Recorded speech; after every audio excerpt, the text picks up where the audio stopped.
Es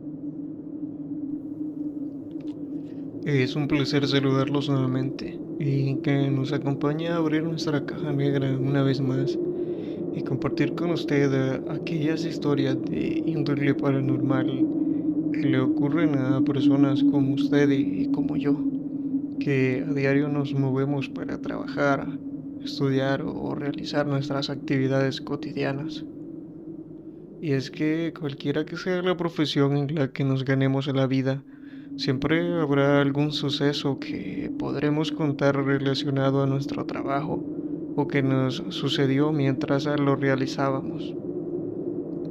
En el caso de este día, en el cual tenemos a 12 relatos compartidos por policías, esos hombres y mujeres que a diario arriesgan su vida por el bienestar de los que les rodean. En el caso de estas valientes personas que se dedican a la profesión policial, han estado en diferentes lugares y situaciones las cuales están llenas de trasfondos, donde al menos en más de una ocasión lo paranormal o inexplicable se ha hecho presente. Y sin más que decir, comenzamos. La primera historia es compartida por quien llamaremos solo como Héctor. Hola. Llevo trabajando como policía alrededor de 10 años, 5 de los cuales he trabajado como investigador en situaciones que tienen que ver con sustancias prohibidas. Puedo afirmar con seguridad que cada día de trabajo puedes toparte con algo diferente y que en realidad te puede sorprender. Pero me refiero a situaciones con personas que, para disfrazar sus acciones de delincuencia, se las ingenian de formas que siempre te sorprenden. Personalmente, no soy tan creyente de los temas paranormales y no sé si lo que les voy a contar tiene que ver directamente con eso. Lo dejo a criterio de quienes lo escucharán. Permítanme darles un poco de contexto para que entiendan la historia. No es necesario mencionar que no puedo ser muy específico y detallista por razones obvias. En nuestra área de trabajo nos desempeñamos con personas que tienen cierta información de carácter útil sobre lugares o personas que viven del negocio de sustancias prohibidas. Estas personas brindan información que nosotros posteriormente debemos verificar para confirmarla o descartarla. En una ocasión trabajamos con una fuente que siempre nos proporcionaba información precisa, pues cuando se realizaba la búsqueda se lograba dar con el objetivo y la misión siempre era exitosa. Sin embargo, entre la información que nos daba, una vez nos dijo sobre un lugar que funcionaba como bar y billar, con pantallas para ver partidos de fútbol, los cuales son bastante comunes acá en nuestro país. No puedo decirles la ubicación del lugar, solo podría decir que es en la zona de oriente de nuestro país. Cuando recibimos la información empezamos a hacer aquello para lo cual nos han preparado. No les puedo mencionar cómo se hizo o la forma en la que se hizo, pero sí les puedo decir que en ese lugar sí había sustancias nocivas y dinero producto de su venta, por lo cual procedimos a hacer las gestiones necesarias para ingresar a aquel lugar de la forma correcta, legalmente hablando. Llegamos por la noche, a eso de las 9 de la noche, en medio de una fuerte tormenta que acababa de pasar. Ingresamos y tomamos control del lugar y las personas que allí estaban para poder iniciar la búsqueda.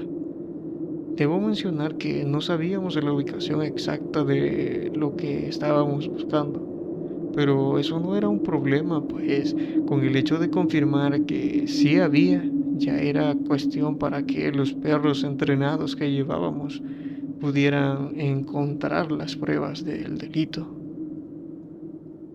Entre el negocio del bar y las mesas de billar, al fondo era como una casa con 4 cuartos, un baño y una sala. Los cuartos eran usados como bodegas Lo llamativo cuando ingresamos a esa parte fue que en la esquina de la sala había un altar enorme, casi del tamaño que suelen poner en las iglesias para que me entiendan. Era un altar en el cual tenían una figura pequeña de a quien suelen llamar a San Simón. A pesar de que aquella figura era de tamaño pequeño, lo que la hacía grande o verse grande era la abundante cantidad de flores en jarrones, cigarrillos, monedas de $1, billetes de $1 y $20 que le habían puesto como ofrenda, entre 6 candelas humeantes que iluminaban aquel altar, del cual tengo unas fotografías de archivo, pero entenderán que no las puedo mostrar por acá. A pesar de lo llamativo de aquel altar, solo quedó en eso, pues no era algo fuera de lo normal que las personas rindieran culto a quien ellos crean. Eso no es delito. Nos tomó alrededor de 3 horas trabajando con el perro entrenado y una revisión por todos lados, pero fue en vano, porque no encontramos nada, pese a que habíamos confirmado que sí había sustancias y dinero producto de ellas. Al final optamos por retirarnos del lugar sin encontrar nada, por lo cual se procedió a trabajar con la fuente que antes mencioné para que proporcionara información directa de dónde estaba lo que fuimos a buscar y poder regresar para cumplir la misión.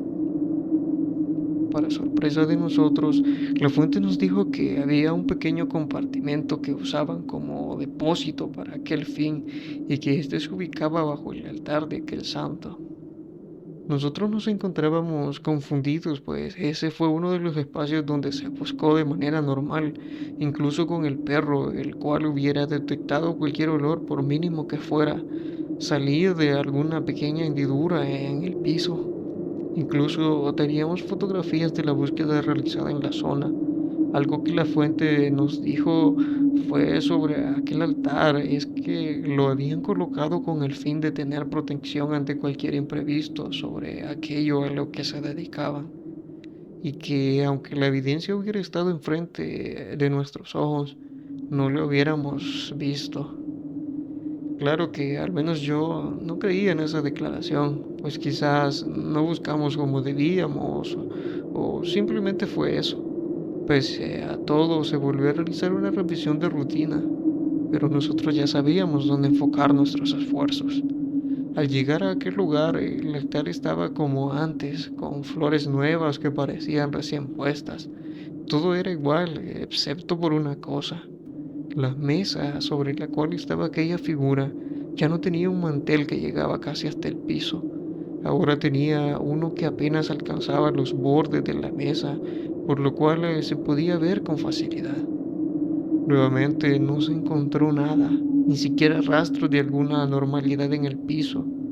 Algunos de mis compañeros en broma decían que sí les había funcionado bien la brujería, y yo, sin embargo, me reservo de opiniones sugestivas, pues como antes les mencioné, no soy muy creyente de ese tipo de cosas. Por momentos pensamos que la fuente había dado información falsa o era doble fuente, pues informaba también a terceros que pudieron anticiparse a nuestro trabajo, por lo cual no encontramos nada en el lugar. Pero es difícil, pues, si ellos hacen eso, son quien más pierden.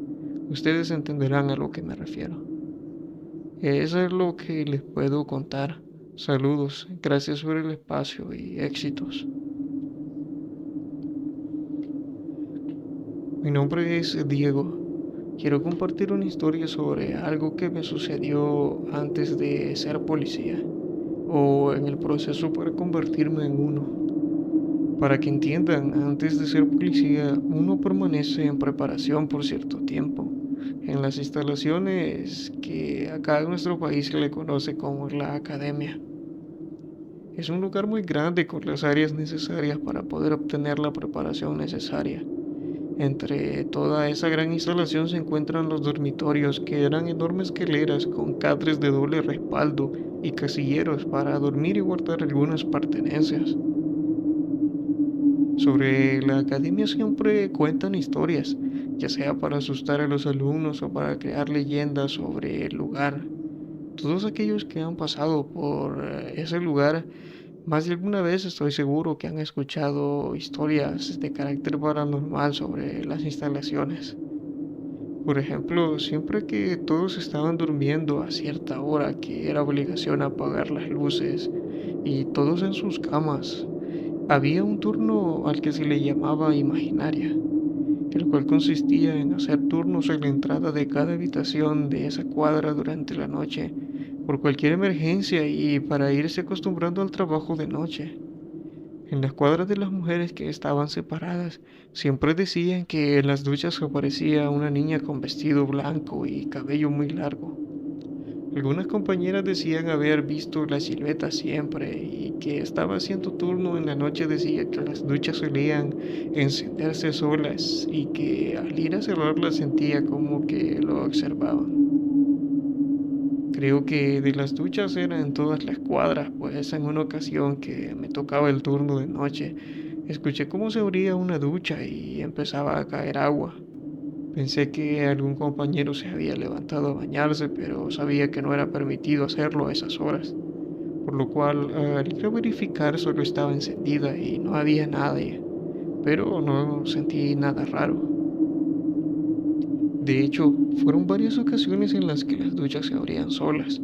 Cuando uno iba al sanitario, por la madrugada se escuchaba gotear y ya estábamos, se podría decir, acostumbrados a eso.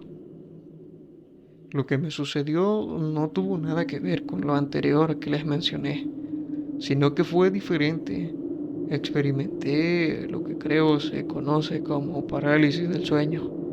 Eran alrededor de las 2 de la madrugada cuando desperté sintiendo un frío intenso, cosa que no era normal porque es esa zona muy caliente. Al abrir los ojos no podía mover nada de mi cuerpo, solo mis ojos, pero estaba paralizado. No había nada, solo unos rayos de luz que entraban por las ventanas, emanado por las lámparas de afuera, pero no había nada sobre mí.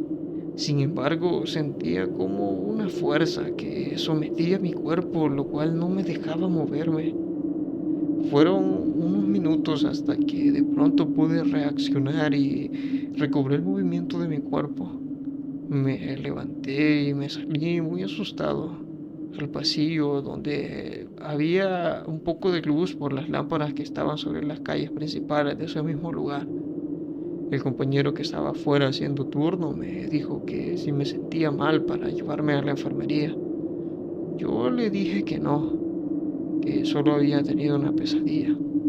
Me dejó estar allí afuera unos 5 minutos para poder tranquilizarme, pues hasta sentía que me costaba respirar. Sinceramente tenía mucho miedo de regresar a mi cama. Era la primera vez que me sucedía una situación como esa. Y es la única ocasión, debo mencionar, que me ha ocurrido algo parecido. Nunca me volvió a suceder, pero fue una experiencia que no quisiera volver a tener, pues es realmente aterrador el hecho de sentir que algo toma control de tu cuerpo y aunque quieras moverte, sientes que tus manos y tus pies no te obedecen. Solo estás allí sobre tu cama y puedes observar cómo eres impotente ante algo que no puedes ver ni tocar, pero puedes sentirlo sobre ti. Y aunque quieras moverte o hacer algo, no tienes el control para ello. Si alguien sabe la explicación de eso, me gustaría saber qué es o qué fue. Gracias por el espacio. En la sección de comentarios sería interesante que nos deje su opinión acerca de las historias que nos han compartido este día, a los cuales agradecemos por darle confianza de hacerlo para poder nosotros narrarla y compartirla a la comunidad amante de las historias de terror. Por ahora cerramos nuestra caja negra, recordándole siempre que si tiene alguna historia de carácter paranormal que le haya sucedido en su trabajo o en cualquier quehacer cotidiano, nos la comparta con nosotros para que forme parte del archivo de la caja negra, que día con día vamos llenando con más historias de carácter paranormal. Por ahora nos queda agradecer su presencia y su compañía. le recordamos que está la sección de comentarios para que nos deje su opinión y sus historias. Y si el contenido le gusta, únase a esta comunidad en crecimiento, suscribiéndose al canal y activando las notificaciones. Será hasta la próxima ocasión en la que volvamos a abrir nuestra caja negra. Saludos.